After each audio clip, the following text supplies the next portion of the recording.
dimanche 16 avril. Le vent vient enfin de tomber. Ça fait une semaine qu'on se prend du gros Mistral. Donc aucun travaux possible au niveau de la GV et du lazy bag. Donc aujourd'hui, comme ça s'est calmé, je suis monté au mât ce matin pour aller regarder. Donc là en fait le travail du jour c'est de changer, c'est de remplacer les bouts du lazy jack. Je vais vous montrer ça. Voilà, les bouts du lazy jack qui sont complètement cuits. Et alors bon, j'aurais pu continuer à faire avec, hein, même si c'était cuit.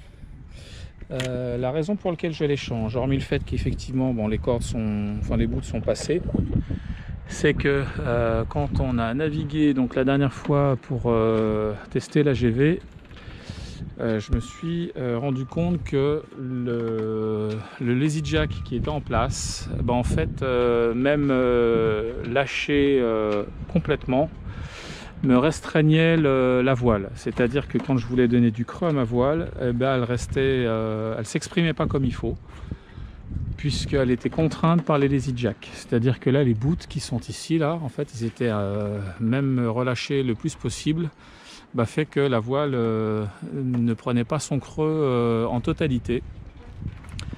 Donc ce que j'ai fait, c'est que j'ai décidé de profiter de ce réglage là pour changer les lazy jack. Donc on est allé chercher, le mât fait 17 mètres, j'ai pris 24 mètres de drisse, de 6. Là initialement c'était de la 5, l'ancienne qui est ici. C'était de la 5. J'ai discuté avec le voilier qui me disait qu'il faut éviter de prendre trop fin.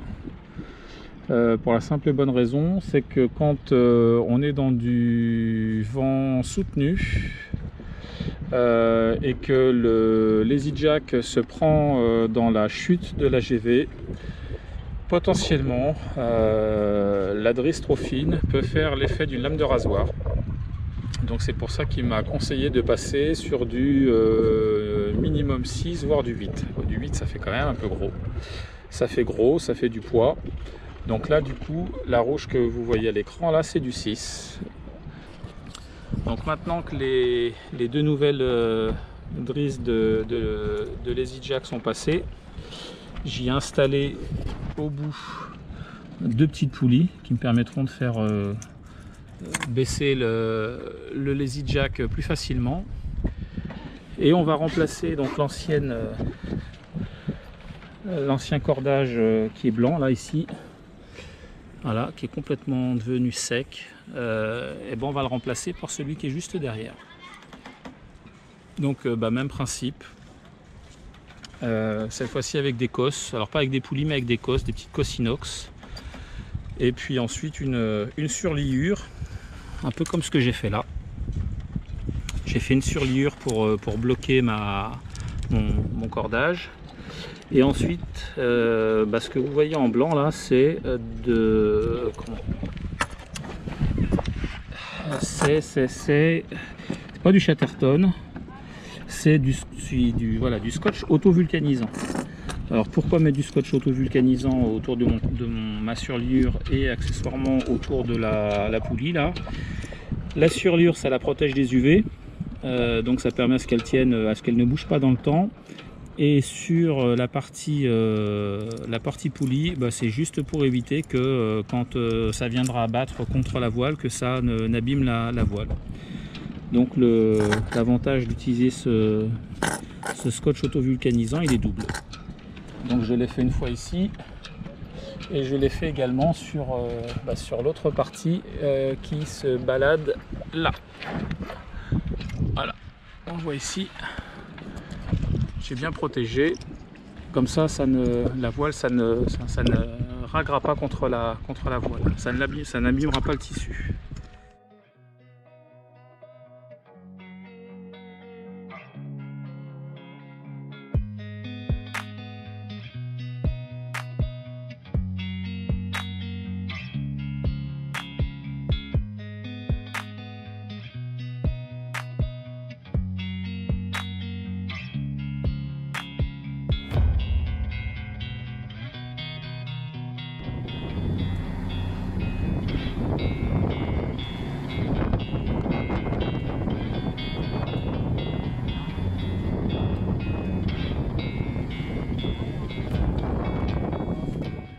mention spéciale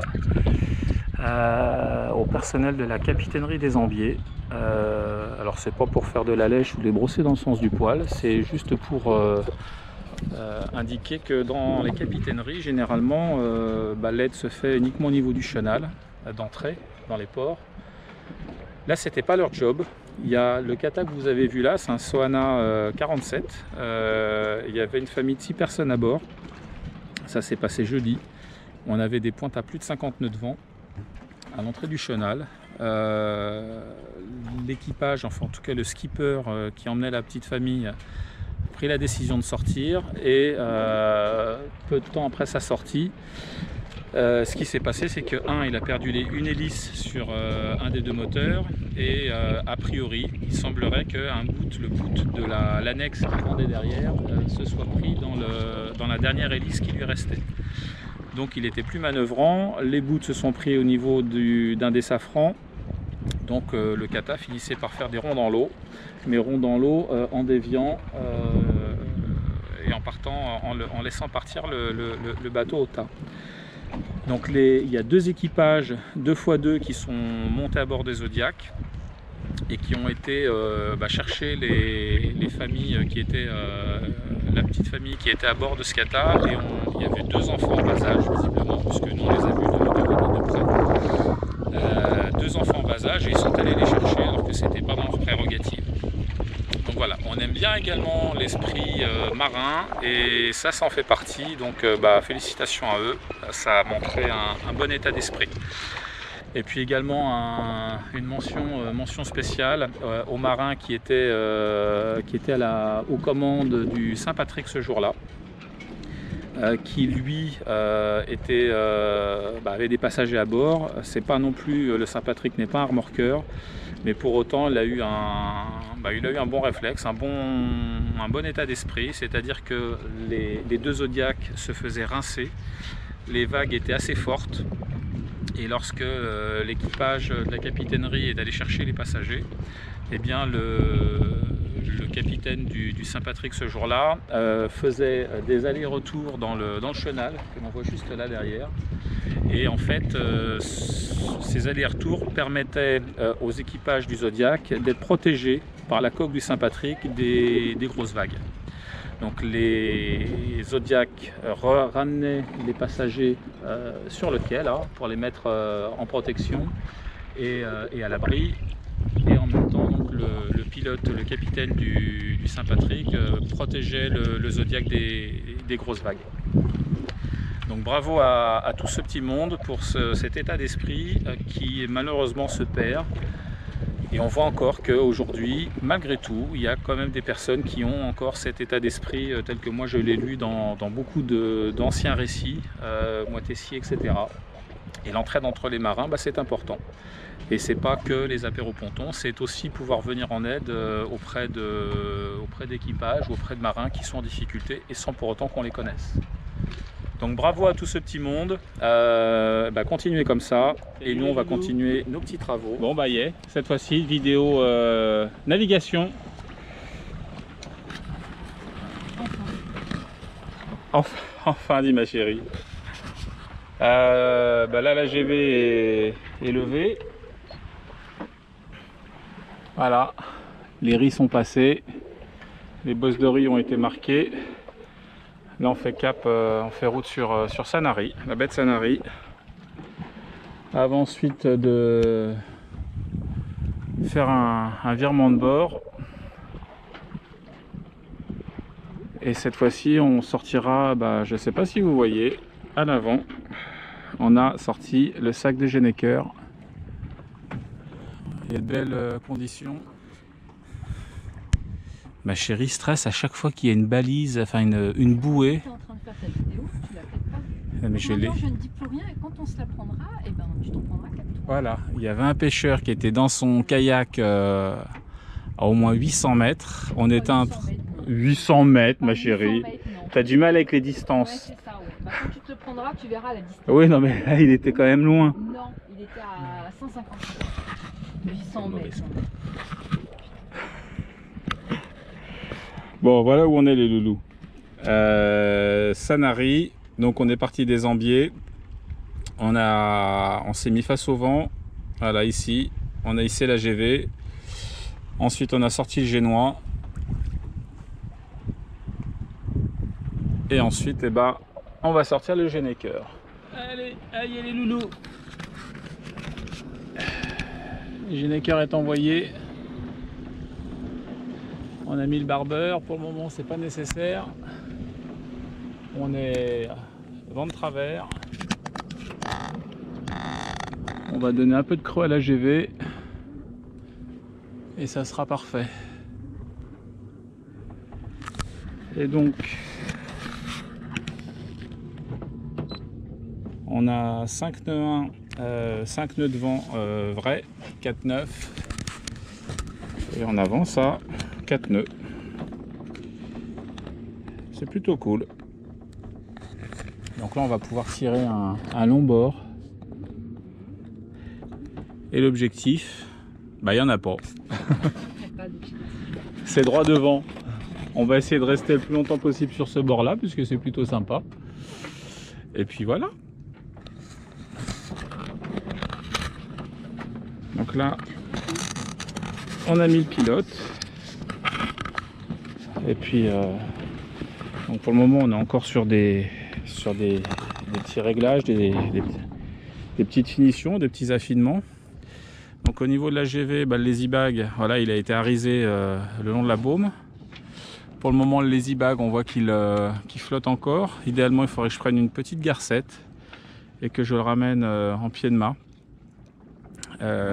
Et puis on voit d'ailleurs que sur l'autre bord ça pendouille, donc c'est pas top, parce que si jamais je veux passer, bah, je peux potentiellement me prendre le lazy jack au niveau du cou, donc ça va être amélioré. Et puis bah voilà comment on a procédé. J'ai un petit peu plus d'air, voilà. Voile bien gonflée, tip top.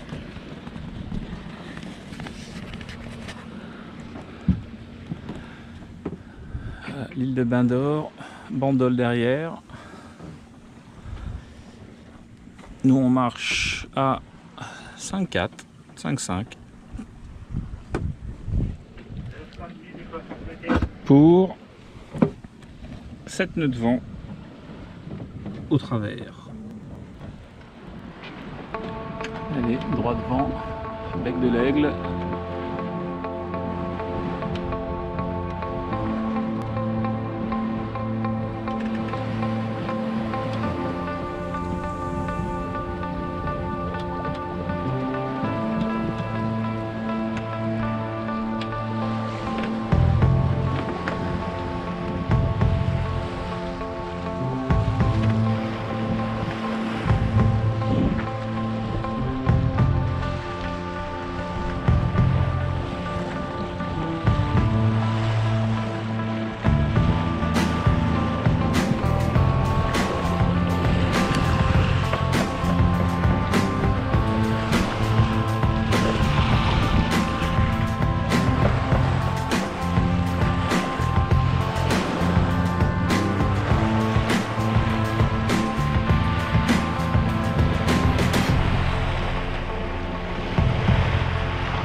On a relevé le point d'amure avec le boot qu'on a fait passer avec l'anneau de friction sur l'étrave. Et du coup ça permet de pouvoir relever le spi. On a largué un peu de bras d'écoute. Comme ça permet de creuser un peu plus le spi. Et là, on est reparti. Là, on est à 7 nœuds. Voilà, 6 nœuds 4, 7 nœuds pour 8 nœuds de vent.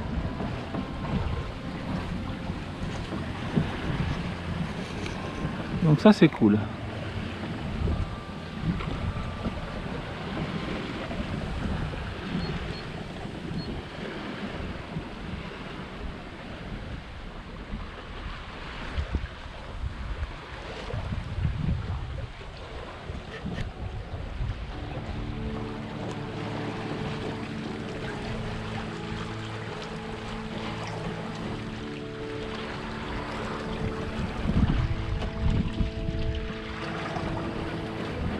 La baie d'Élec, juste en face.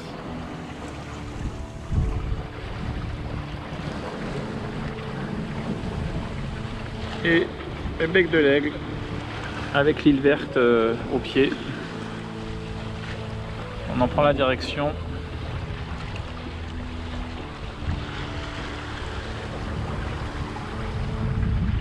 Et c'est plutôt cool.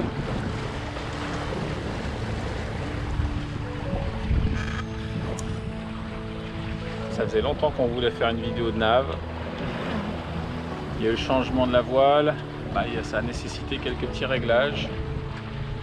Pendant l'hiver, on a été un peu feignant, mais bon, en même temps, on vit sur le bateau, il y a toujours des choses à faire. Le mouillage est pris à l'île verte.